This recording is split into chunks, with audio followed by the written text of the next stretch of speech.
दृष्टि आईएएस के audio article programme में आपका स्वागत है। आज का हमारा आर्टिकल द हिंदू में प्रकाशित लेख make ethics code must for all news channels broadcasters body tales supreme court और द इंडियन एक्सप्रेस में छपे लेख ड्रॉइंग अ रेड लाइन के सम्मिलित सारांश पर आधारित है। इसमें टीम दृष्टि के इनपुट्स भी शामिल हैं। यह ऑडियो आर्टिकल जीएस पेपर 2 के गवर्नेंस खंड से जुड़ा है। तो आइए लेख की शुरुआत करते हैं। हमारे वीडियो अंग्रेजी में देखने के लिए फॉलो करें हमारा ही दूसरा यूट्यूब चैनल दृष्टि आईएएस इंग्लिश।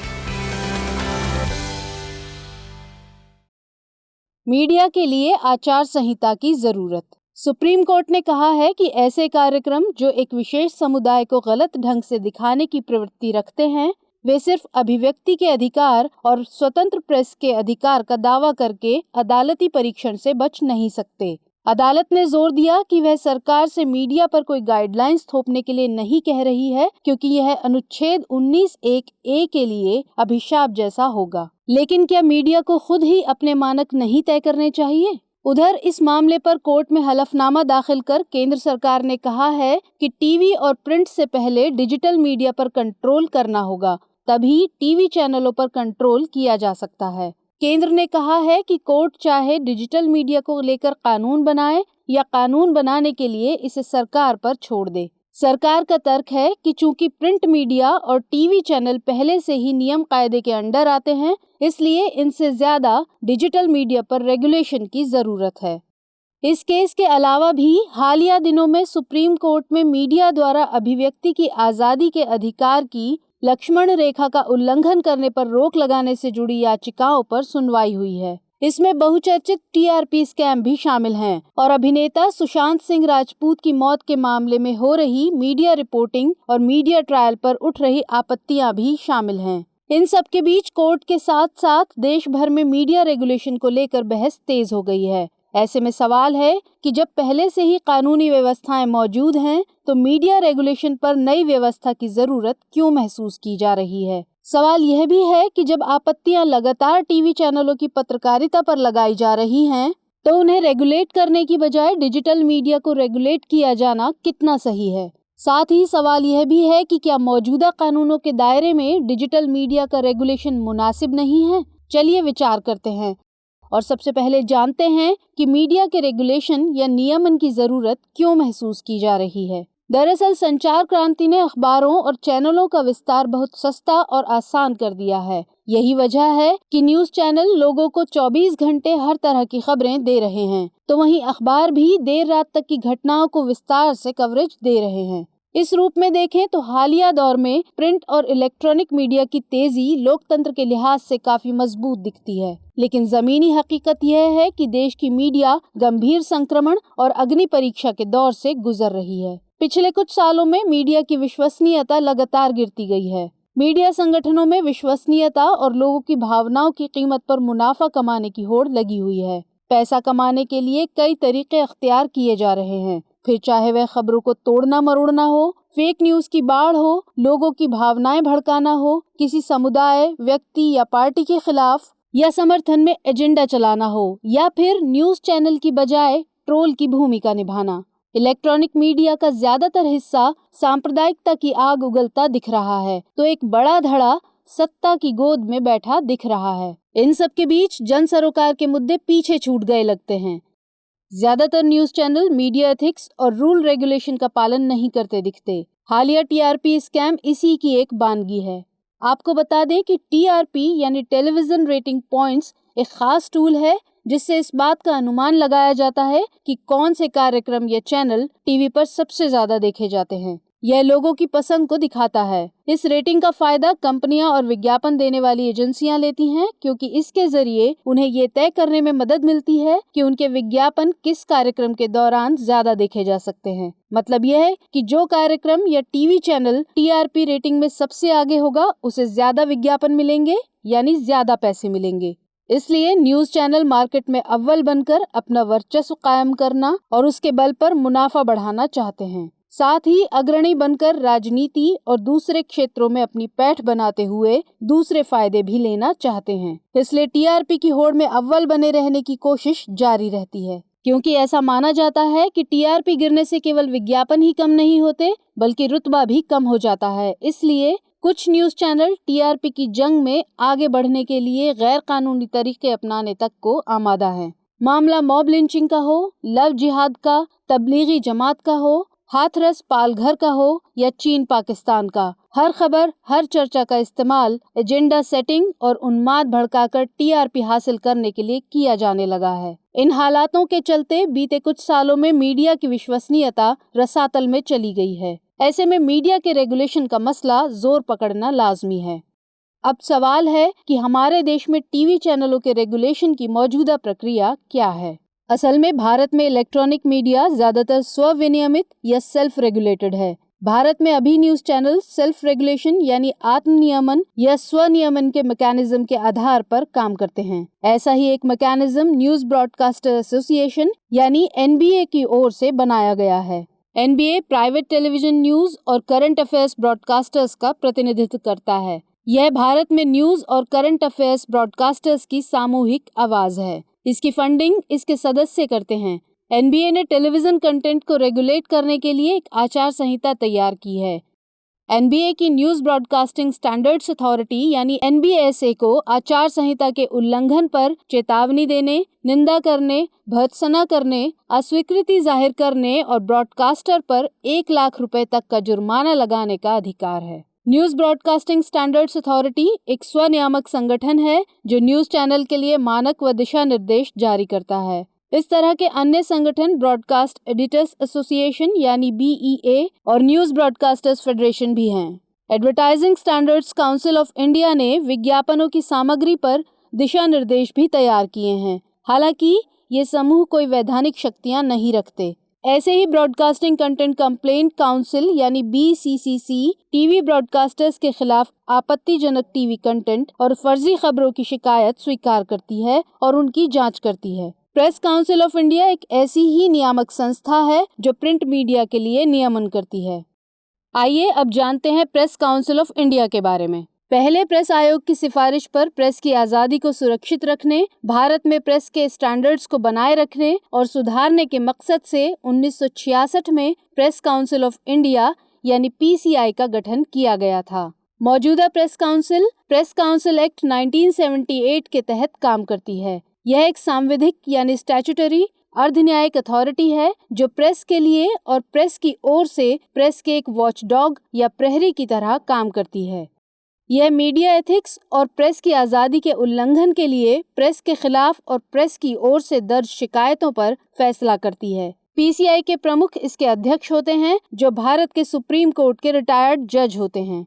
अध्यक्ष का चयन लोकसभा के अध्यक्ष, राज्यसभा के सभापति और पीसीआई की ओर से चुने गए सदस्यों द्वारा किया जाता है। काउंसिल में 28 अन्य सदस्य होते हैं जिनमें से 20 प्रेस का प्रतिनिधित्व करते हैं और मान्यता प्राप्त प्रेस संगठनों या समाचार एजेंसियों की ओर से नामित किए जाते हैं। इसके अलावा 5 सदस्य संसद के दोनों सदनों की ओर से नामित किए जाते हैं और 3 सदस्य साहित्य अकादमी, विश्वविद्यालय अनुदान आयोग और बार काउंसिल ऑफ इंडिया के नामित के रूप में सांस्कृतिक, साहित्यिक और विधिक क्षेत्रों का प्रतिनिधित्व करते हैं। यह निकाय अखबारों और न्यूज एजेंसियों को उनकी आज़ादी बनाए रखने में मदद करता है और अखबारों, न्यूज एजेंसियों और पत्रकारों के लिए आचार संहिता बनाता है। पीसीआई के पास किसी संपादक या पत्रकार द्वारा पत्रकारिता की नैतिकता के उल्लंघन या प्रोफेशनल मिसकंडक्ट की शिकायतें रिसीव करने का अधिकार है।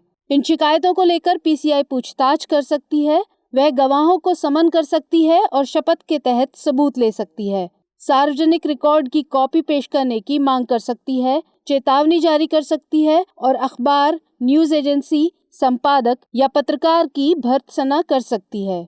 यह किसी अखबार को इंक्वायरी की डिटेल्स पब्लिश करने को कह सकती है।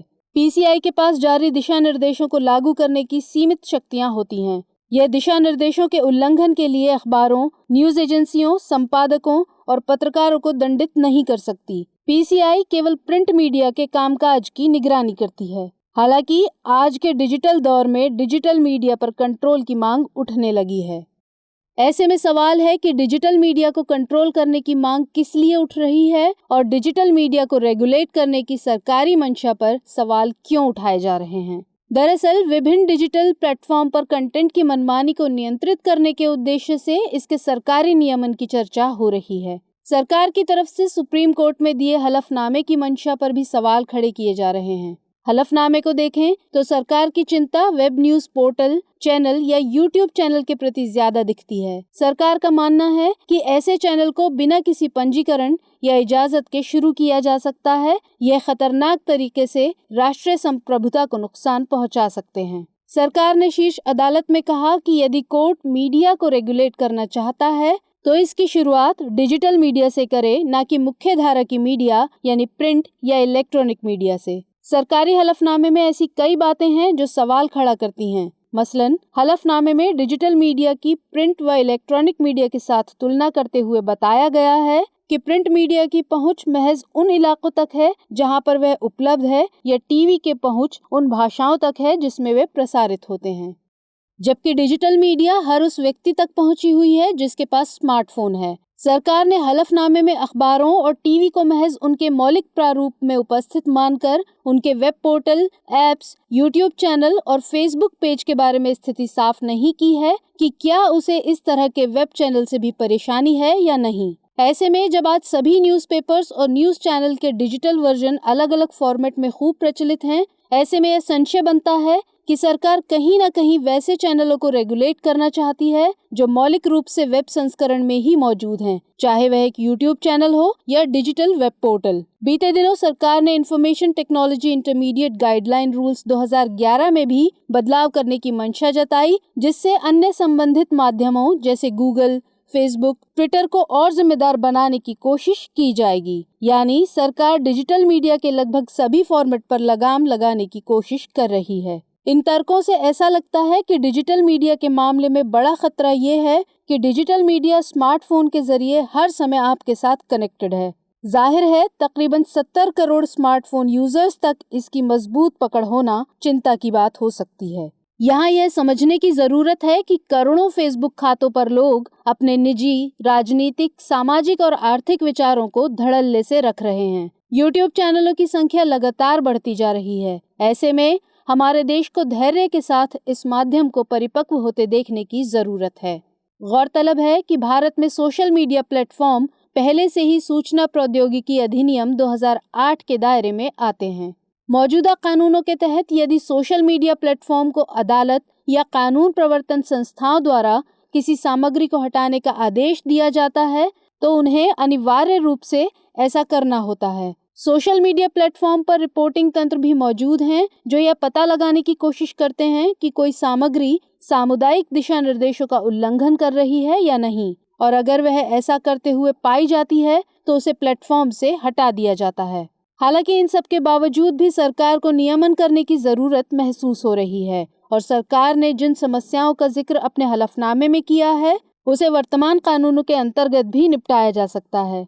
लेकिन सबसे बड़ा सवाल यह है कि इंटरनेट, जो कि विचारों की आज़ादी और विचारों को रखने के मंच के तौर पर जाना जाता है, क्या उसे भी रेगुलेट किया जा सकता है? और क्या ऐसी सेंसरशिप अभिव्यक्ति की आज़ादी के मायने खत्म नहीं कर देगी? अगर रेगुलेशन की मांग उठी है तो इन सवालों के जवाब भी गंभीरता से तलाशने होंगे।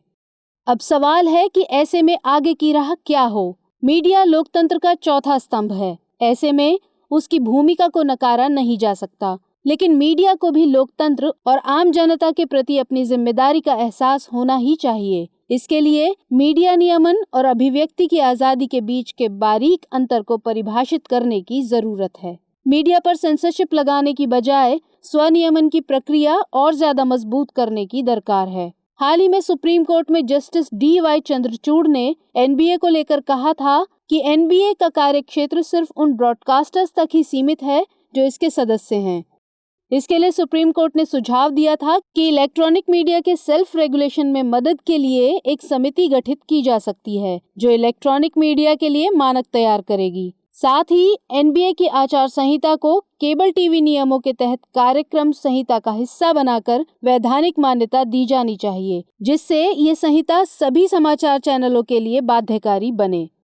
NBA को यह सुनिश्चित करना चाहिए कि सभी न्यूज चैनल तय मापदंडों और आचार संहिता का पालन करें।